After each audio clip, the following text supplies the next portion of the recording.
The gunshot shattered the silence of the Seoul night before Chelsea could even scream. Glass exploded around her as she threw herself to the marble floor of the penthouse, her pregnant belly pressed against the cold stone, her heart hammering so violently she thought it might rupture.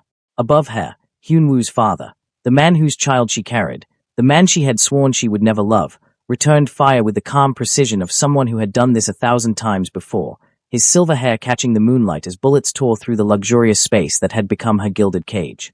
This was not how her story was supposed to end, bleeding out in a foreign country, caught between a father and son who both claimed ownership of her soul. But here she was, 6 months pregnant with a secret that would destroy an empire, and the only man who could save her was the one she should have run from the moment their eyes first met. Before we continue, please like this video, subscribe to the channel, and comment your country. I love knowing how far these stories travel. Chelsea Adeyemi had learned early in life that survival required flexibility, that sometimes you bent until you nearly broke, and that pride was a luxury women like her could not afford. At 26 years old, she had already buried her parents, raised her younger brother through his teenage years, and worked 3 jobs in Lagos to keep them both alive.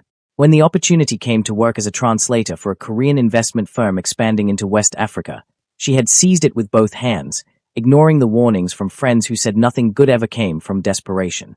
The job had brought her to Seoul 6 months ago, and within weeks, she had caught the attention of the wrong people, or perhaps, looking back now, exactly the right people, depending on how you measured fate and destruction. Park Hyun-woo was the kind of beautiful that hurt to look at directly, like staring into the sun. 29 years old, impeccably dressed, with the kind of smile that made you forget he could order your death before his morning coffee grew cold. He was the heir to the Park crime family, one of the most powerful mafia organizations in East Asia, though of course, she had not known that when he first approached her at a corporate event, offering her champagne and compliments in perfect English. Their courtship had been a whirlwind, so intense it left her dizzy. Within 2 months, they were married in a private ceremony that felt more like a business transaction than a celebration of love, but Chelsea had told herself that love could grow, that Hyun-woo's occasional coldness was just the stress of his responsibilities, that the way he sometimes looked at her like she was a possession he had acquired rather than a person he cherished was simply a cultural difference she did not yet understand. She had been wrong about so many things. The Park family compound was a fortress disguised as a mansion, sprawling across a hillside on the outskirts of Seoul, surrounded by walls that seemed designed to keep people in as much as to keep threats out. Chelsea had moved in 3 weeks after the wedding, her few belongings looking pathetic in the enormous bedroom she was expected to share with Hyun-woo, though he rarely slept there, preferring to spend his nights in what he called his office, but what she suspected was another woman's bed. It was in that mansion, feeling more alone than she had ever felt in her life, that she first truly met Park Jae-sung. Jae-sung was 52 years old, though he could have passed for 40 with his disciplined physique and the kind of presence that made every room feel smaller when he entered it. He was the patriarch of the Park family, the man who had built their empire from the ground up through blood and brilliance, and he carried himself with the quiet authority of someone who had never needed to raise his voice to be obeyed. His hair was silver at the temples, his face marked with the kind of scars that spoke of a violent past, and his eyes, dark and impossibly deep, seemed to see through every defense Chelsea had ever built around her heart. Their first real conversation happened in the library on a rainy afternoon in November. Chelsea had been crying, though she had thought she was alone, mourning the death of the future she had imagined for herself, the slow realization that Hyun-woo did not love her and perhaps never would, that she was nothing more than a trophy he had won to prove something to himself or to his father or to the world. Jae-sung had appeared like a ghost, materializing in the doorway with a cup of tea he wordlessly offered her, and when she tried to apologize for her tears, he had simply said, "A woman who does not cry in this house is either dead inside or lying to herself, and you strike me as neither." They had talked for 3 hours that day, about everything and nothing, her childhood in Lagos, his own youth in Busan before the family had moved to Seoul, the weight of expectations neither of them had asked for, the loneliness that came with living in a world where trust was a currency too expensive for most people to afford. He did not try to touch her or seduce her, did not treat her like the mistake his son had made, and for the first time since arriving in Korea, Chelsea felt like she could breathe. It became a pattern. Afternoons in the library, conversations that stretched into evenings, a friendship that felt dangerous precisely because it felt so safe. Jae-sung was everything his son was not, attentive, thoughtful, genuinely interested in her thoughts and dreams, and as the weeks passed, Chelsea found herself looking forward to those stolen hours with an intensity that terrified her.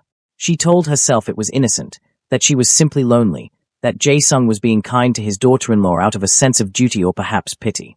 She told herself these lies even as her heart began to race whenever she heard his footsteps in the hallway, even as she started dressing more carefully on the days she knew he would be home, even as she caught herself touching her hair and laughing at his stories in a way that felt too much like flirting. The night everything changed was unseasonably warm for December.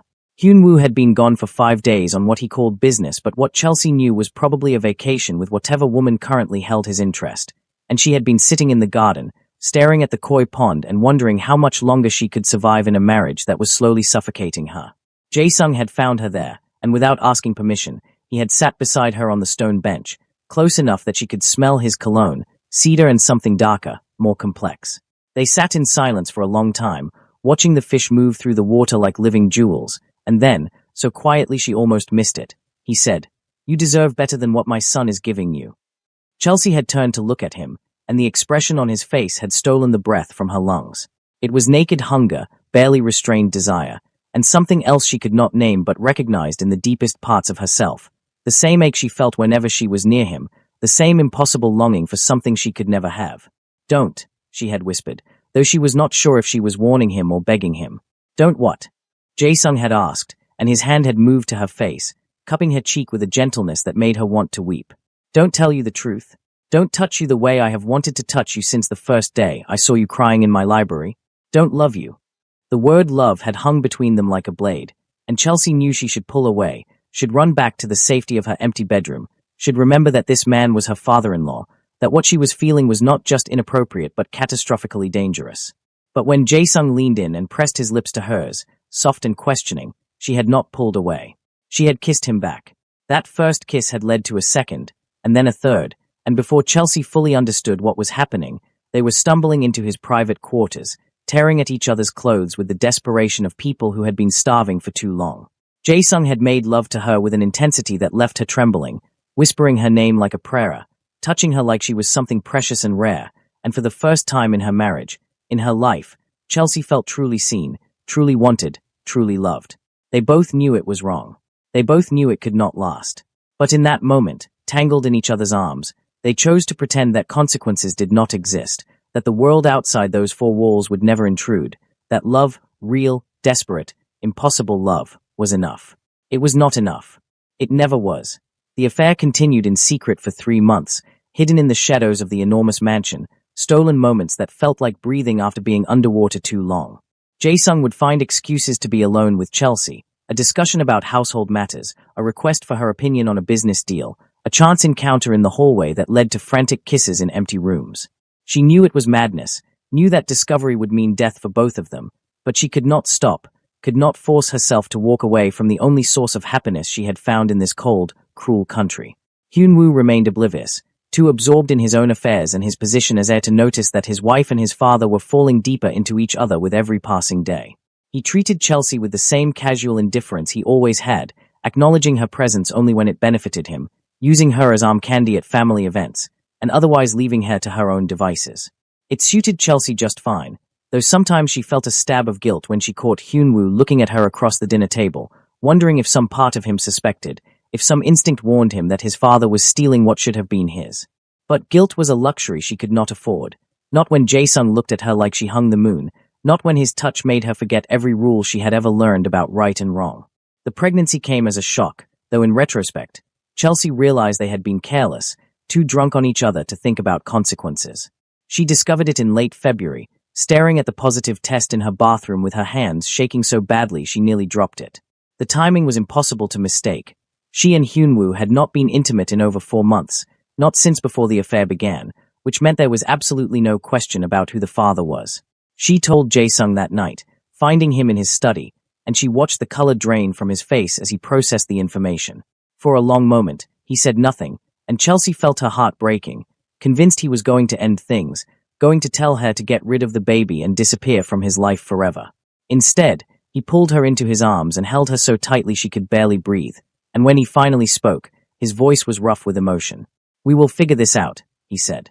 "I will protect you, both of you, no matter what it costs me." It was a promise he would spend the next 3 months desperately trying to keep. The first complication came from an unexpected source. Jung-hwa, Jae-sung's younger brother and the family's consigliere, had always been perceptive, his eyes missing nothing, and he began watching Chelsea and Jae-sung with an intensity that made Chelsea's skin crawl. She caught him staring at her growing belly during family dinners, saw the way his gaze would shift between her and Jae-sung, calculating, weighing, judging. 2 weeks after Chelsea told Jae-sung about the pregnancy, Jung-hwa cornered her in the hallway, his smile cold and dangerous. "Does my nephew know he is about to become a father?" he asked, his tone deceptively casual. "Or should I say, does he know that his father is about to become one again?" Chelsea's blood turned to ice. "I don't know what you're talking about," she said, but her voice shook, and Jung-hwa's smile widened. "You are a terrible liar, Chelsea," he said, stepping closer, invading her space in a way that made her want to run. "I have been watching you and my brother for weeks now, and I see everything. The way he looks at you. The way you disappear into his quarters. The way you are glowing with something that has nothing to do with Hyunwoo's cold touch. What do you want?" Chelsea asked, forcing herself to meet his eyes even though every instinct screamed at her to look away. Jung-hwa's expression turned thoughtful, almost amused. "That depends," he said. "How much is my silence worth to you?" "To him. Because I promise you, if Hyunwoo finds out what you two have been doing, if he learns that the child you are carrying belongs to his father, he will burn this entire family to the ground, and he will start with you." Before Chelsea could respond, Jae-sung appeared at the end of the hallway, his presence immediately shifting the energy in the space. "Leave her alone, Jung-hwa," he said, his voice carrying the weight of absolute authority, and his brother backed away with a knowing smirk. "Just offering congratulations," Jung-hwa said lightly. "After all, it is not every day a man becomes a grandfather and a father at the same time." The threat hung in the air long after he walked away, and that night, Jae-sung made the decision that would set everything in motion. "We need to leave," he told Chelsea, pacing his study like a caged animal. "Take you somewhere safe, somewhere Hyunwoo cannot reach you, and then I will handle my brother and deal with the consequences." But leaving proved impossible. The Park family had eyes everywhere, and Jae-sung's every move was watched by people loyal to Hyunwoo, by soldiers who saw the patriarch as a relic of a dying era and his son as the future. 2 attempts to smuggle Chelsea out of the compound failed, and after the second, Jae-sung received a message that made his blood run cold. A photograph of Chelsea's younger brother in Lagos, standing outside his university, oblivious to the man in the background pointing a camera at him. The message was clear. If they ran, people Chelsea loved would die. The second complication came from an external threat. The Choi family, a rival organization based in Incheon, had been encroaching on Park territory for months, and tensions were reaching a breaking point. Hyunwoo, eager to prove himself worthy of his father's legacy, had been pushing for war, advocating for aggressive retaliation that Jae-sung believed would destroy them all. The conflict came to a head at a family meeting in early May, with Chelsea present because Hyunwoo insisted his wife should understand the family business. She sat silently, her hands folded over her belly, now visibly rounded despite her attempts to hide it with loose clothing, and listened as father and son argued about strategy and honor and blood. "You are weak," Hyunwoo spat at his father, his face flushed with anger and something that looked like long-suppressed resentment. "You built this empire through violence, and now you want to negotiate with dogs who would tear out our throats the moment we show softness. The Choi family needs to be eliminated, every single one of them, or they will eliminate us." "Violence is easy," Jae-sung replied, his voice dangerously calm. "Any fool can pull a trigger. True power lies in knowing when to fight and when to find another way, and you would do well to learn the difference before you get everyone in this family killed." "You mean before I get you killed?" Hyunwoo shot back. "That is what this is really about, is it not? You are afraid of dying, afraid of losing your throne, and you will sacrifice our future to protect your present." Jae-sung's expression went cold in a way that made everyone in the room tense, and when he spoke, his words cut like a blade. "I have killed more men than you have years on this earth, boy. Do not mistake my restraint for fear, and do not ever question my commitment to this family again." The meeting ended badly, with Hyunwoo storming out and slamming the door behind him, and later that night, Jae-sung came to Chelsea's room, exhausted and worried. "He is going to do something reckless," he said, sitting on the edge of her bed. "I can feel it, and when he does, everything is going to fall apart." Chelsea took his hand, squeezing it gently. "Then we leave now," she said. "Tonight. We take our chances and run before it is too late." But Jae-sung shook his head. "If we run, he will hunt us to the ends of the earth, and he will kill everyone we have ever loved to hurt us. The only way you survive this is if I can find a way to neutralize him, to strip away his power before he learns the truth." "And how do you plan to do that?" Chelsea asked, though she was afraid of the answer. Jae-sung's eyes met hers, and in their depths, she saw a determination that bordered on madness. By challenging him for leadership of the family, he said. By forcing the other families to choose between his recklessness and my experience, and by doing whatever it takes to protect you and our child. It was a declaration of war, and they both knew it. The breaking point came 3 days later, when Hyunwoo made his move. Without his father's approval, he ordered a strike on a Choi warehouse, a brutal assault that left 15 people dead and triggered an immediate retaliation. The Choi family hit back hard, targeting Park businesses across Seoul, and within 24 hours, the city was drowning in blood and fire. Jae-sung was furious, and for the first time since Chelsea had known him, she saw the monster he had been in his youth, the ruthless killer who had carved out an empire through sheer will and violence. He called an emergency meeting of the family's top lieutenants, and in front of everyone, he stripped Hyunwoo of his command, reassuming direct control of operations and ordering an immediate ceasefire. Hyunwoo's humiliation was complete, and the hatred in his eyes when he looked at his father promised that this betrayal would not be forgotten or forgiven. That night, as Seoul burned and the sound of sirens filled the air, Jung-woo made his play. He went to Hyunwoo with the truth about Chelsea and Jae-sung, presenting evidence he had been collecting for weeks, photographs, recordings, testimony from servants who had seen them together. He laid it all out like cards on a table, and then he sat back and watched as Hyunwoo's world shattered. The rage that consumed Hyunwoo was unlike anything Chelsea could have imagined. He tore through the mansion like a storm, smashing furniture, screaming accusations, and when he finally found Chelsea in her room, his hands were shaking with barely controlled fury. "Is it true?" he demanded, and his voice was so cold it burned. "Is that bastard growing in your belly my father's child?" Chelsea wanted to lie, wanted to deny everything, but she was tired of running, tired of hiding, and something in her snapped. "Yes," she said, lifting her chin in defiance. "Yes, it is his child, and I am not sorry, because he loves me in ways you never could." The slap came so fast she did not have time to react, and she fell to the floor, tasting blood, her ears ringing. Hyunwoo stood over her, his face twisted with hatred, and when he spoke, his words were a death sentence. "You are both dead," he said. "Do you understand me? I am going to kill you, and I am going to kill him, and I am going to burn everything he has ever built to the ground." He would have done it right then, would have strangled her with his bare hands, but Jae-sung burst into the room, having heard the commotion, and the two men collided like titans, violence erupting between them with a ferocity that shook the walls. Chelsea scrambled away, clutching her belly, watching in horror as father and son tried to murder each other. And in that moment, she realized that her love for Jae-sung had destroyed everything, that there was no happy ending waiting for them, only blood and sorrow and death. The fight ended when Jae-sung's guards pulled them apart, and Hyunwoo was dragged from the room, screaming threats and promises of vengeance. Jae-sung immediately ordered Chelsea moved to a safe house, a penthouse in Gangnam owned through shell companies, and he stationed his most loyal soldiers around her with instructions to shoot anyone who tried to get close. "This is not over," he told her before he left, his face bruised and blooded. "Hyunwoo will come for us, and when he does, I need you to be ready to run. Promise me that if I tell you to leave, you will not argue, you will just go." "I am not leaving you," Chelsea said, tears streaming down her face. "You will if I ask you to," Jae-sung replied. "Because that baby you are carrying is everything to me, and I will die 1,000 times over to make sure both of you survive this." It was the closest thing to a goodbye they would get. The war between father and son tore the Park family apart from the inside out. Loyalties fractured along generational lines, with older members supporting Jae-sung's experience and younger ones rallying behind Hyunwoo's vision of aggressive expansion.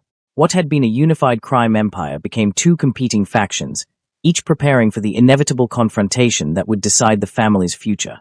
Hyunwoo made his intentions clear by targeting everything his father had built, systematically destroying businesses, turning allies into enemies, and offering deals to rival families that would have been unthinkable months earlier. He was willing to burn the entire organization to ash if it meant destroying Jae-sung and Chelsea, and as the violence escalated, Seoul transformed into a war zone, with bodies piling up on both sides. Chelsea remained trapped in the penthouse, a prisoner in all but name, watching the city burn from her window and feeling the weight of her guilt crushing her chest. She had done this, had set this catastrophe in motion with her selfishness and her inability to resist what she knew was forbidden, and now good people were dying because of her choices. Jae-sung visited when he could, always looking more exhausted, more worn down, as if the war was aging him a decade with every passing day. He would hold Chelsea, press his hand to her belly to feel their child kick, and for a few precious moments, they could pretend they were just a couple expecting their first baby, not two people responsible for tearing a criminal empire apart. "Do you regret it?" Chelsea asked him one night, as they lay tangled together in her bed, surrounded by the sound of distant gunfire. Do you wish you had never touched me, never fallen in love with me? Jae-sung was quiet for a long time, and when he finally answered, his voice was raw with emotion. I regret that loving you has caused you pain, he said. I regret that my son hates you, that you are in danger, that our child will be born into this nightmare. But I do not regret loving you, Chelsea. I will never regret that, not even if it costs me everything. It was the most romantic thing anyone had ever said to her, and it broke her heart. The final confrontation came in early June, when Hyun-woo discovered the location of Chelsea's safe house through a traitor in his father's ranks. He assembled a team of his best soldiers, men who were loyal to him personally, and he planned an assault designed to kill everyone inside, to erase Chelsea and the unborn child from existence. But Jung-woo, playing both sides as he always had, warned Jae-sung hours before the attack, and the old patriarch made a decision that would haunt him forever. He ordered his guards to evacuate Chelsea to a backup location, a house near the coast where a boat was waiting to take her to Japan, and then he stayed behind with a handful of his most trusted men to face his son. Chelsea refused to go. I am not leaving you to die, she screamed, fighting against the guards who were trying to physically carry her out. I am not running while you sacrifice yourself for me. You are carrying our child, Jae-sung said, his voice firm but his eyes pleading. If you die, everything I have done, every choice I have made, becomes meaningless. Please, Chelsea, I am begging you, let me do this one thing right. Let me protect you the only way I know how. She wanted to stay, wanted to fight beside him, but she knew he was right, knew that their baby deserved a chance to live even if they did not. So she let the guards lead her away, sobbing so hard she could barely see, her heart shattering into pieces that she knew would never fit back together. The battle that followed was brutal and short. Hyun-woo's forces stormed the penthouse with military precision, but Jae-sung had prepared for this moment, had turned the space into a fortress, and he made his son pay for every inch of ground in blood. The fighting was vicious, close-quarters combat that left the luxurious penthouse looking like a slaughterhouse, and through it all, Jae-sung fought with the skill and fury of a man who had nothing left to lose.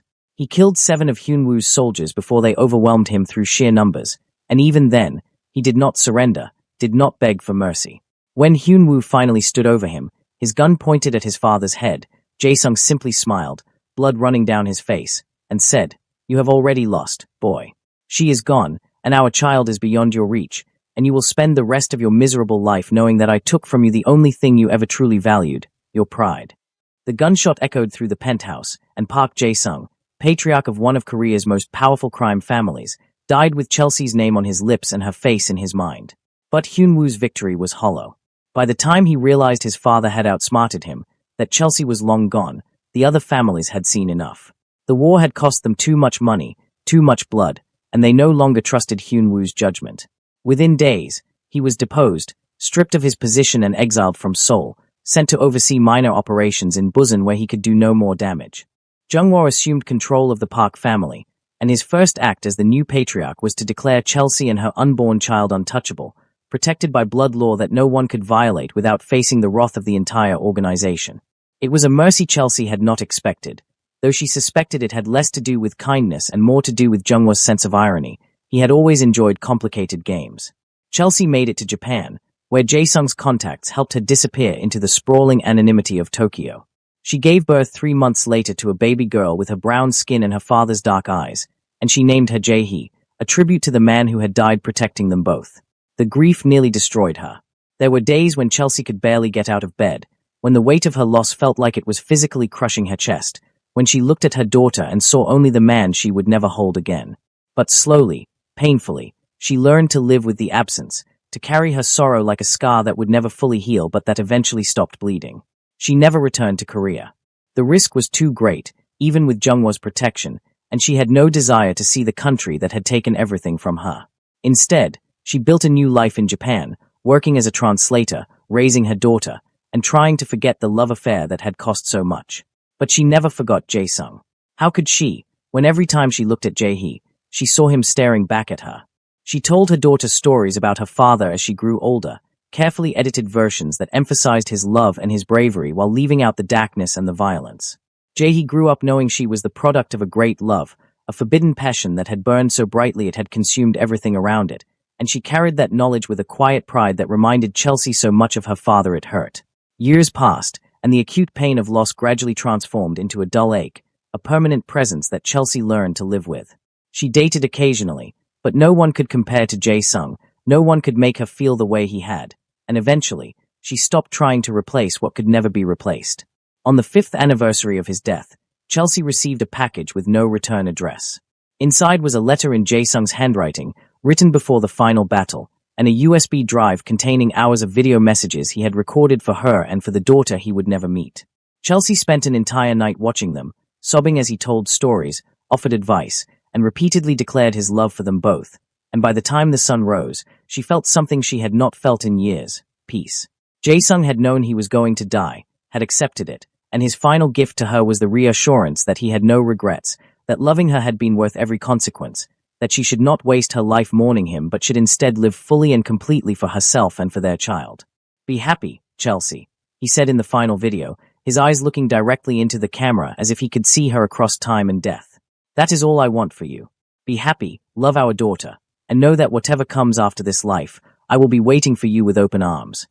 It was the permission she had not realized she needed, and slowly, carefully, Chelsea began to heal.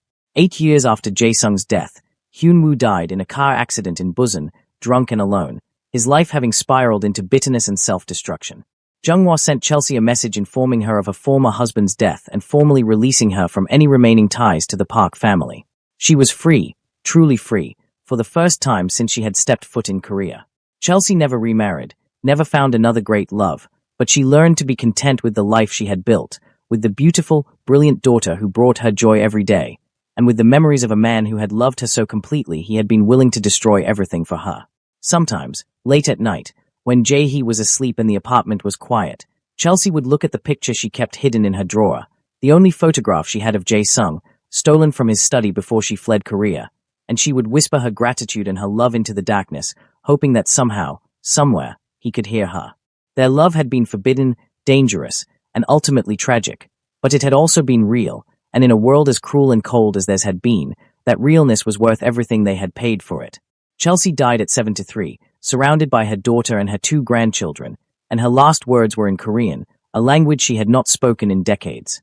"I am coming, my love," she whispered, and then she closed her eyes and let go, hoping that Jae-sung had been right, that he was waiting for her somewhere beyond the pain and the grief, ready to hold her again. And if there was any justice in the universe, any mercy for 2 people who had loved too much and too dangerously, then he was. Thank you so much for listening to this story. I know it was a difficult journey, filled with heartbreak and impossible choices. I would love to hear your thoughts. Do you think Chelsea and Jae-sung were wrong for falling in love? Or do you believe that some loves are worth any price? Who is your favorite character? And do you think Chelsea made the right choice by running? Leave your answers in the comments below, and do not forget to subscribe if you have not already, and share this story with anyone who loves dramatic romance. Until next time, take care of yourselves, and remember that love, even when it destroys us, is always worth fighting for.